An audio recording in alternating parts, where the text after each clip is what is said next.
ഓരോരുത്തർക്കും ഓരോ ശൈലി ഉണ്ടാവുമല്ലോ. എൻ്റെ ജീവിതത്തിൽ എൻ്റെ വാപ്പ സീതിയാജി എന്ന് പറയുന്നതും ഏറനാട് ശൈലി തന്നെയാണ് പ്രസംഗിച്ചത്. നമ്മൾ ഏതാണ് നമ്മൾ പെറ്റുകൂട നാട്, അവിടുന്ന് നമ്മുടെ സംസ്കാരം, നമ്മളെ ഭാഷ, കാര്യങ്ങൾ അത് പറയാമെന്നുള്ളതേ ഉള്ളൂ. അത് ജനങ്ങൾക്ക് അറിയുന്ന ഭാഷയിൽ അവരുടെ കാര്യങ്ങൾ പറയാമെന്നല്ലേ ഉള്ളൂ. അപ്പോൾ ഞാൻ പ്രസംഗിക്കുന്നത് ചിലപ്പം വലിയൊരു ശുദ്ധ മലയാളം ആവില്ല, പക്ഷേ എനിക്ക് അതിലറിയാം. ഞാൻ പറയുന്നതിൽ എനിക്ക് നല്ല ആത്മവിശ്വാസമുണ്ട്, അത് ജനങ്ങൾ കേട്ടോളൂന്ന് അറിയാം. അപ്പോൾ അത് കാരണം ശൈലി തന്നെ അത് പ്രസംഗിക്കും.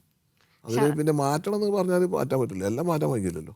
ഈ ഞാൻ പറഞ്ഞ പോലെ പൊന്നാര സി എം എ, ഈ പൊന്നാര സി എം എ എന്നുള്ളൊരു വിളി ഭയങ്കര സ്നേഹത്തോടു കൂടിയുള്ളൊരു വിളിയായിട്ട് നമ്മൾ ഭയങ്കര തീപ്പൊരി എന്തെങ്കിലും ഒരു ക്വസ്റ്റ്യൻ ചോദിക്കാനായിരിക്കും പോകുന്നത്. അതായത് എൻ്റെ പൊന്നാര സി എം എ, ശരിക്കും അതൊരു സ്നേഹം കൊണ്ടുള്ള വിളിയാണോ അതോ അതൊരു നമ്മളൊരു ബഹുമാനം കൊണ്ടും ഇഷ്ടം കൊണ്ടുള്ള ഒരു വിളിയാണ്.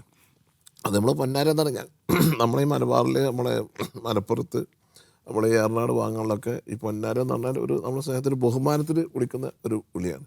അപ്പോൾ നമ്മൾ ചിലപ്പോൾ വിളിക്കുമ്പോൾ നമുക്ക് പെട്ടെന്ന് വരികയാണ്, അല്ലാതെ നമ്മൾ പ്ലാൻ ചെയ്ത് പോവല്ല. അപ്പോൾ നമ്മൾ വരുന്ന ആ സമയത്തുള്ള ഒരു ഇംപ്രഷനിൽ നമ്മൾ പറയും. സ്ക്രിപ്റ്റഡ് അല്ല, ശുദ്ധമാണ്, വിശ്വസിക്കാം.